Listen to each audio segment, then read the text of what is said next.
પાવી જેતપુરથી બોડેલીને જોડતા મેઇન માર્ગ highway number 56 પર જે બ્રિજ અને ડાયવર્ઝન તૂટ્યો અને રંગલી 4 રસ્તાથી જે માર્ગ આવે છે તે જેતપુર પાવી જોડે જોડાય છે તે માર્ગ પણ ખૂબ જ ખરાબ સ્થિતિમાં છે, જેને લઈ મુસાફરોને હાલાકીનો સામનો કરવો પડે છે। તે માટે જેતપુર પાવી વનકુટીર ચોકડી પાસે કોંગ્રેસ પાર્ટીના નેતાઓ જેવા કે અર્જુનભાઈ, પ્રોફેસર કાજલભાઈ રાઠવા, જગાભાઈ રાઠવા તથા અન્ય કાર્યકર્તા હાજર રહી જનતાને જાગૃત કરીને બધી જનતા પાસે હસ્તાક્ષર કરાવી વહેલી તકે મેઇન માર્ગ હાઈવે નંબર 56 પર રાહદારીઓને સુવિધા મળે તે માટે હાજર રહ્યા। રિપોર્ટર ફારૂક ખત્રી, પાવી, જેતપુર। જે સહી ઝુંબેશ એટલા માટે કરવામાં આવે છે કે આ તાલુકાની જનતા, મધ્યપ્રદેશની જનતા અને આ રોડનો જે ઉપયોગ કરી રહ્યા છે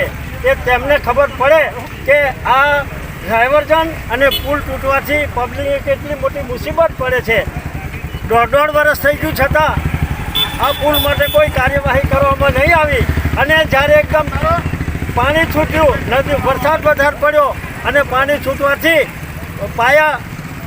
પાણી અંદર ધોવાઈ ગયા અને આખો પુલ તૂટીને નીચે પડ્યો। ત્યારે અત્યારે સરકારની અંદર જે પ્રતિનિધિત્વ કરે છે, લોકોનું પ્રતિનિધિ તરીકે પ્રજાએ અમને ચૂંટીને મોકલેલા છે, એમને આ પ્રજાની હાલાકી જે પડી રહી છે એ એમને અત્યારની મિનિટો તો કહી શકીએ કે આ ડાયવર્ઝન પુલ તો બનશે, પણ ડાયવર્ઝન વહેલામાં વહેલું 1 મહિનાની અંદર ડાયવર્ઝન તૈયાર થાય તો અત્યારે જે લોકો પબ્લિક છે ડુંગરવાડ ફરવા જાય છે, આ બાજુ રંગલી ચોકડી ફરવા જાય અને રસ્તો એટલો બધો ખરાબ છે, આટલા બધા ખાડા પડી ગયા છે। મારે તો તંત્રને એટલી પણ વિનંતી કરવી છે કે પાવી જેતપુરથી રંગલી ચોકડી સુધીનો જે રસ્તો અત્યારે જઈ શકાય એવી પોઝિશન નથી, એના ખાડા પણ વહેલા પૂરાય, એ ડાયવર્ઝન બને એના પહેલાં ખાડા પૂરા જાય તો પબ્લિક અને વાહન ચાલકોને થોડી રાહત થાય। એટલે આજે અમે આ સહી ઝુંબેશ લોક જાગૃતિ માટેનો કાર્યક્રમ રાખેલો છે। અમારે આમાં કોઈ પક્ષકીય રીતે અમારે કંઈ કહેવું નથી, પણ લોકોને જે તકલીફ પડી રહી છે એ તકલીફની જાણકારી લોકો સુધી પહોંચે એટલા માટે આજે આ વનકુટીરનો પ્રોગ્રામ અમે રાખવામાં આવ્યો છે અને 6મી તારીખે આ તમામ સહી ઝુંબેશવાળા કાગળો સાથે આદરણીય કલેક્ટર સાહેબને, માન્ય કલેક્ટર સાહેબને અમે આવેદનપત્ર આપવાના છે। એ આવેદનપત્રની અંદર આ સહી ઝુંબેશના કાગળો પણ અમે સામેલ કરવાના છે। અમારી લાગણી એકલી જ છે કે આ જે પુલ માટેની દરખાસ્ત અત્યારે વોટ્સએપ પર ફરતું થઈ ગયું છે કે આટલા કરોડ મંજૂર થઈ ગયા, ફલોનું થઈ ગયું, ઢીકનું થઈ ગયું, તો દરખાસ્ત ગઈ છે,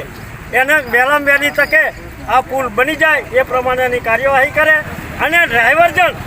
આ વરસાદ રહે એટલે તાત્કાલિક એમાં મોટા ભૂંગરા, આ તો 1.5 ફૂટના ભૂંગરા નાખી અને લોકોને છેતરવાનો ધંધો જે કર્યો છે, 2.5 કરોડનો જો આજ આપણે ડાયવર્ઝન બનતું હોય તો એમાં 1.5 ફૂટના ભૂંગરાની કંઈ જરૂર ના પડે ભાઈ। શિષ્કાળવાળા સરપંચને પૂછવા જાઓ, એમને આખો માણસ ઊભો અંદર થરકી જાય એ રીતના ભૂંગરા નાખ્યા। એ તો ખાલી કોટેડીનું પાણી હતું, આ તો ભારત નદીનું પાણી વત્તા સુખી ડેમ આજે ને કાલે ભરાવાનો હતો, ભરાયો અને એ ડેમ છોડવામાં આવ્યો એટલે પાણીનો પ્રવાહ વધુ થવાથી પુલ આખો નીચે તૂટી પડ્યો છે। એટલે મારે સરકારશ્રીને અને સરકારની અંદર પ્રતિનિધિત્વ કરતા તમામ